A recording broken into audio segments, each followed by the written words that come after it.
Assalamualaikum warahmatullahi wabarakatuh. Perkenalkan, nama saya Muhammad Baidol Haki, nomor absen 17. Saya berasal dari kelas 12 MIPA 7. Di sini saya akan mempresentasikan remedian kimia tentang sel elektrolisis. Yang pertama, prinsip kerja sel elektrolisis. Sel elektrolisis mempunyai dua elektroda bersifat negatif dan positif.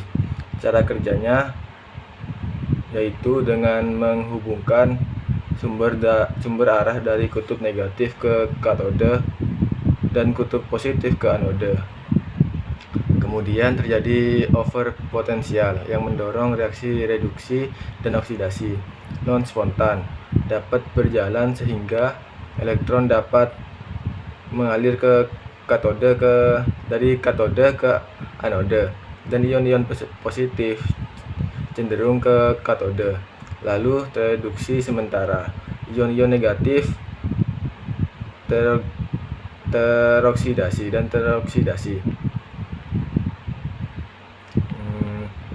Dan yang kedua, rangkaian sel elektrolisis.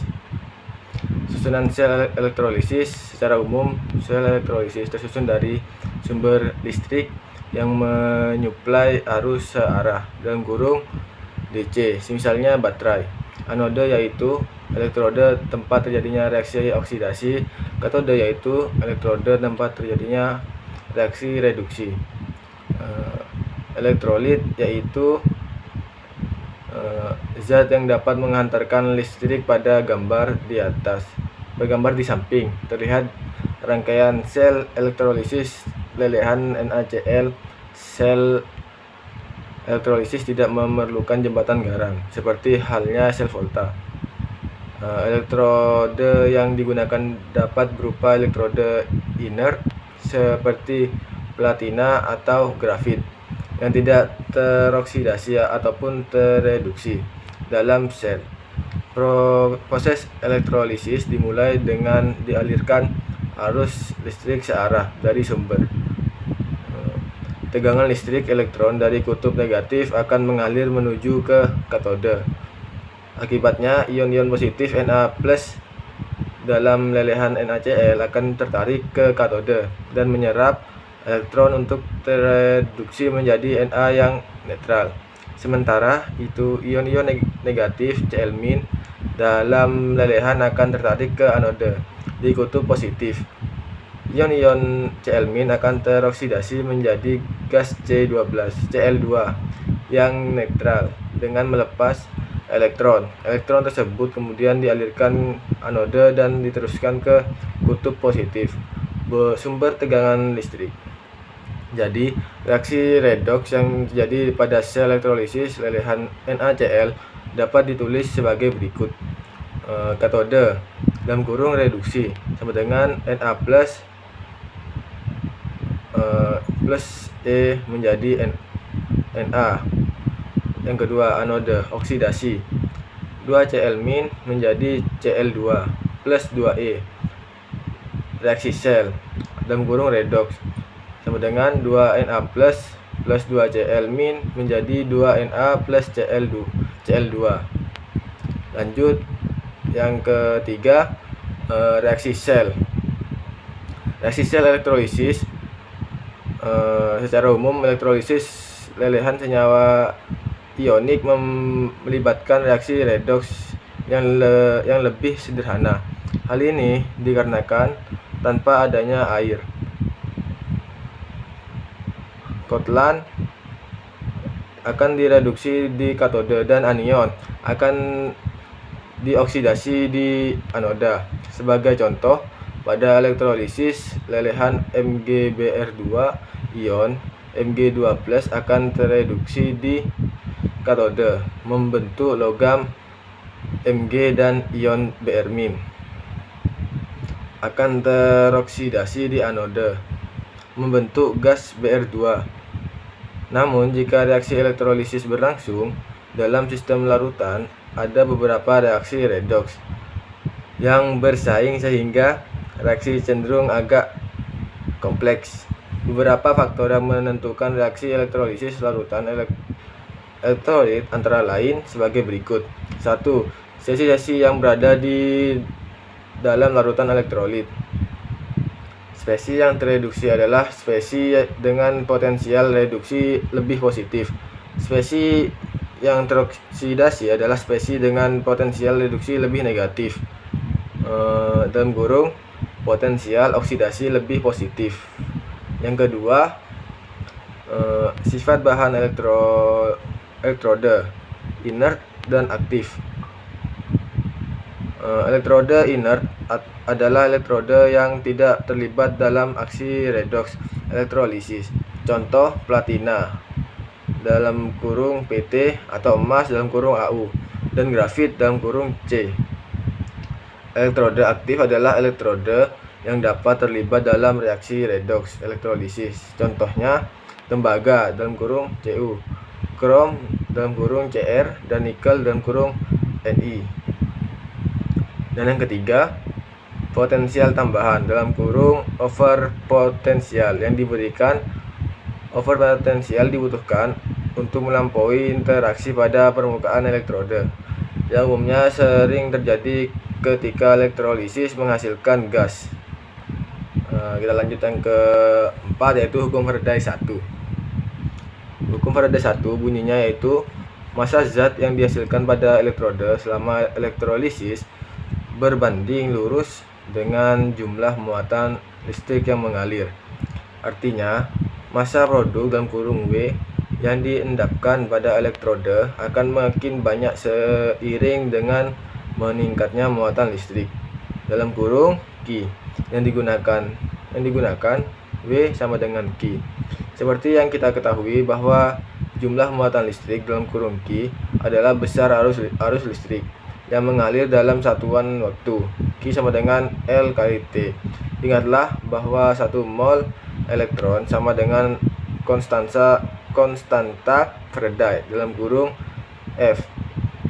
Maka terbentuklah persamaan muatan yang baru, Q sama dengan Ne X FF sama dengan Q bagi Ne. Lalu kita dapat mensubstitusikan persamaan muatan yang pertama dan juga nilai konstanta Faraday ke dalam persamaan tersebut. F sama dengan Q bagi Ne. F sama dengan I kali T sama per 96.500 massa zat yang terbentuk selama elektrolisis sebanding dengan massa ekivalen dan konstanta Faraday-nya, sehingga rumus hukum Faraday elektrolisis adalah W sama dengan E kali F kali W sama dengan EXC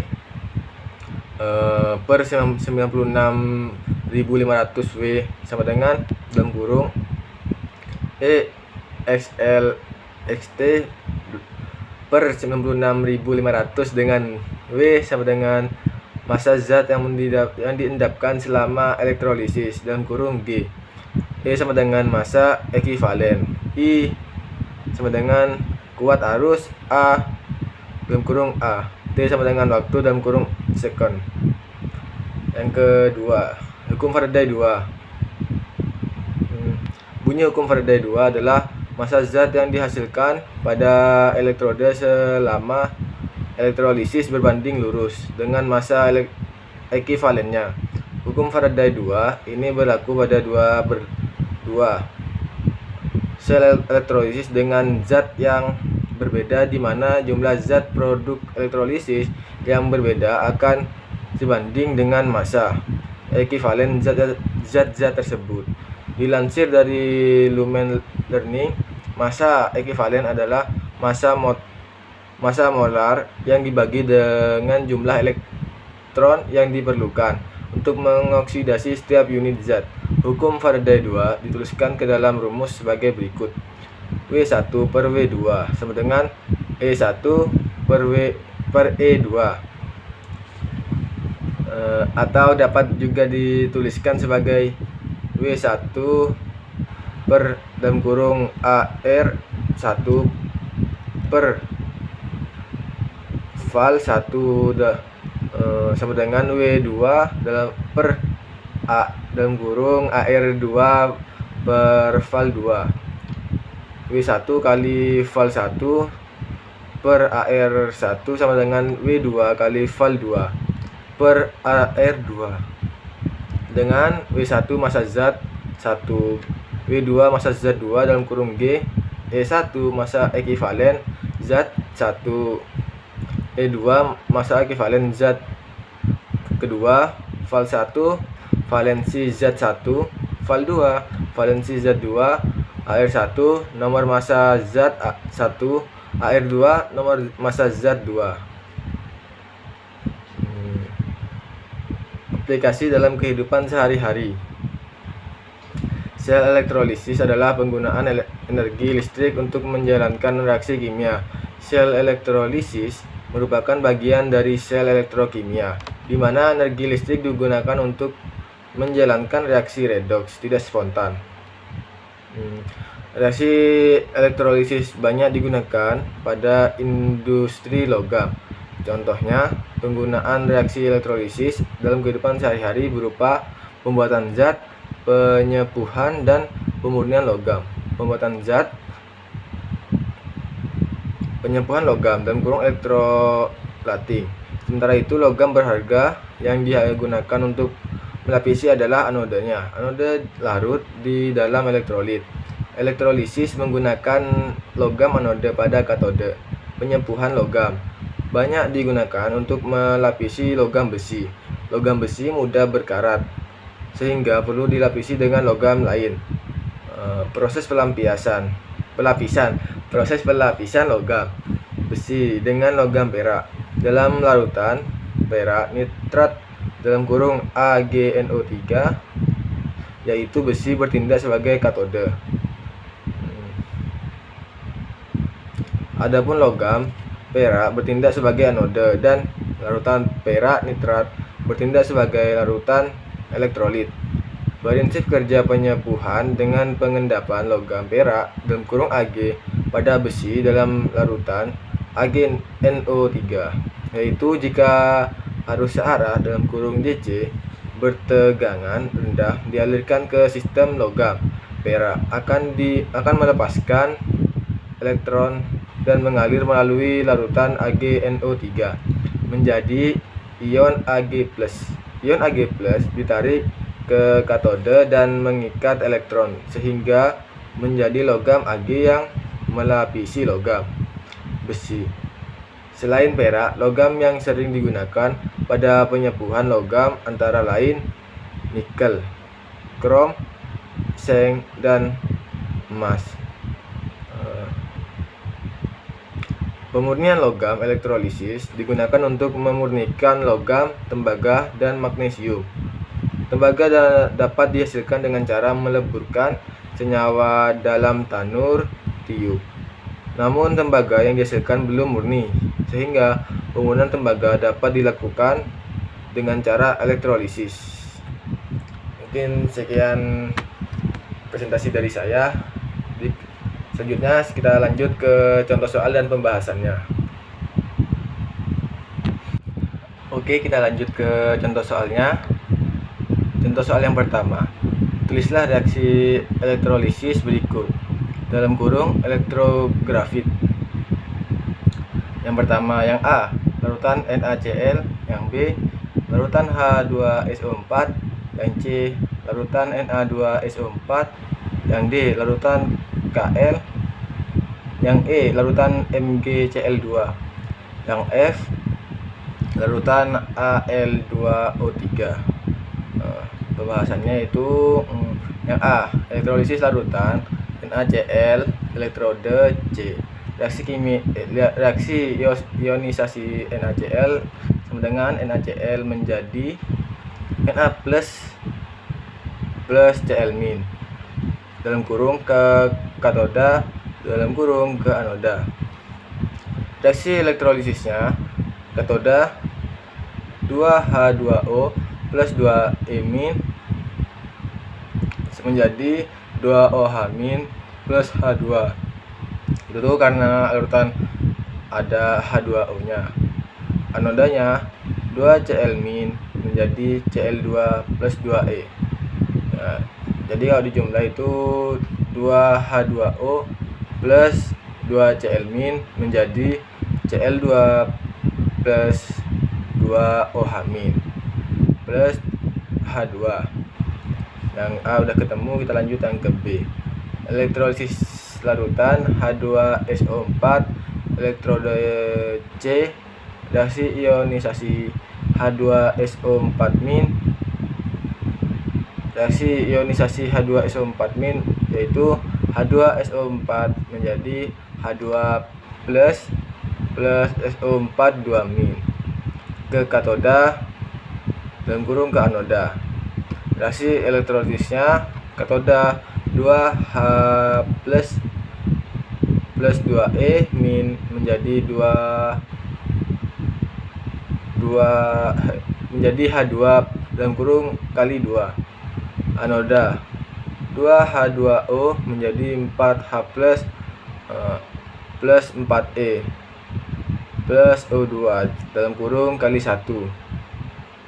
Kalau dijumlah itu 2H2O menjadi O2 plus 2H2. Yang B udah ketemu. Lanjut kita ke yang C. Elektrolisis larutan Na2SO4, elektrode C, reaksi ionisasi Na2SO4-, NaSO4 menjadi 2Na plus SO4 2- dalam kurung ke katoda dalam kurung ke anoda. Reaksi elektrolisisnya katoda 2H2O plus 2E- menjadi 2OH- plus H2. Itu karena larutannya ada H2O dalam kurung kali 2. Anoda sama dengan 2H2O menjadi 4H plus 4E plus O2 dalam kurung kali 1. Itu dijumlahkan menjadi 6H2O menjadi O2 plus 2H2 plus 4OH- plus 4H+. Yang ke D, elektrolisis larutan Kl, elektrode C, reaksi ionisasi Kl, yaitu Kl menjadi K plus L- dalam kurung ke katoda dalam kurung ke anoda. Reaksi elektrolisisnya katoda sama dengan 2H2O plus 2E- menjadi 2OH- plus H2. Itu karena di larutannya ada H2O. Anoda sama dengan 2L- menjadi L2 plus 2E. Itu tuh dijumlah menjadi 2H2O plus 2L- menjadi 2OH- plus H2 plus L2. Lanjut ke yang E. Yaitu elektrolisis lelehan MgCl2, elektrode C. Reaksi ionisasi MgCl2- MgCl2 menjadi Mg2 plus 2Cl- dalam kurung ke katoda dalam kurung ke anoda. Reaksi elektrolisisnya katoda sama dengan Mg2 plus 2E- menjadi Mg. Anodanya yaitu 2Cl- menjadi Cl2 plus 2E. Itu kalau dijumlah menjadi Mg2 plus 2Cl- menjadi Mg plus Cl2. Yang ke F, elektrolisis lelehan Al2O3, elektrode C, reaksi ionisasi Al2O3 menjadi 2Ai3 plus 3O2- dalam kurung ke katoda dalam kurung ke anoda. Reaksi elektrolisisnya katoda sama dengan 2Al3 plus plus 6E min menjadi 2Al dalam kurung kali 2. Anoda plus NO2 min menjadi 3O2 plus 12E, kalau dijumlah yaitu 4Al3 plus NO2 min menjadi 4Al plus 3O2. Lanjut ke soal nomor 2, yaitu tuliskan reaksi elektrolisis larutan CuSO4 dengan katode Fe dan anoda Cu. Pembahasannya yaitu elektrolisis larutan CuSO4. Reaksi ionisasinya CuSO4 menjadi Cu2 plus SO4 2 min dalam kurung ke katoda dalam kurung ke anoda. Reaksi elektrolisisnya katoda Cu2 plus 2E min menjadi Cu. Karena Cu lebih mudah mengalami reduksi dibanding Fe. Anodanya Cu menjadi Cu2 plus 2E plus. Karena dalam kurung karena Cu merupakan elektroda non inert, itu dijumlah plus Cu menjadi Cu. Kita lanjut soal yang ketiga. Tulislah reaksi elektrolisis larutan AgNO3 dengan katode Fe dan anoda Ag. Reaksi ionisasi AgNO3 menjadi Ag plus NO3 min dalam kurung ke katoda dalam kurung ke anoda. Reaksi elektrolisisnya katoda Ag plus E min menjadi Ag. Itu karena Ag lebih mudah mengalami reduksi dibanding Fe. Anoda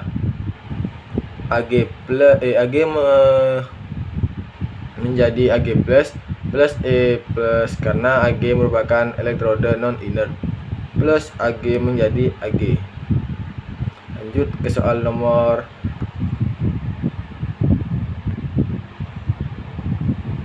4, yaitu soal nomor 4. Aluminium diperoleh dari elektrolisis lelehan Al2O3. Berapa aluminium dapat diperoleh setiap jam jika digunakan arus 100 ampere? Pembahasannya, soal ini diselesaikan dengan hukum Faraday 1 dengan rumusan W sama dengan E kali I kali T per 96.500. Jadi diketahui I sama dengan 100A, T sama dengan 1 jam sama dengan 3.600 second, E sama dengan AR per N sama dengan 273 sama dengan 9, W sama dengan 9100, A titik 3.600 second per 96.500 sama dengan 33,57 gram. Lanjut ke soal nomor 7. Sejumlah arus dapat mengendapkan 1,08 gram perak dan larutan perak nitrat dalam kurung AgNO3 jika arus yang sama dialirkan ke dalam nikel sulfat dalam kurung NiSO4. Berapa gram nikel dapat diendapkan dalam kurung ArNi sama dengan 59, Ag nya sama dengan 108. Itu pembahasannya. Soal ini diselesaikan dengan hukum Faraday 2 karena dua sel elektrolisis menggunakan arus yang sama dengan rumusan. Rumusnya yaitu W1 per E1 sama dengan W2 per E2. Diketahui Wag sama dengan 1,008 gram, Ag sama dengan Ar per N, yaitu sama dengan 108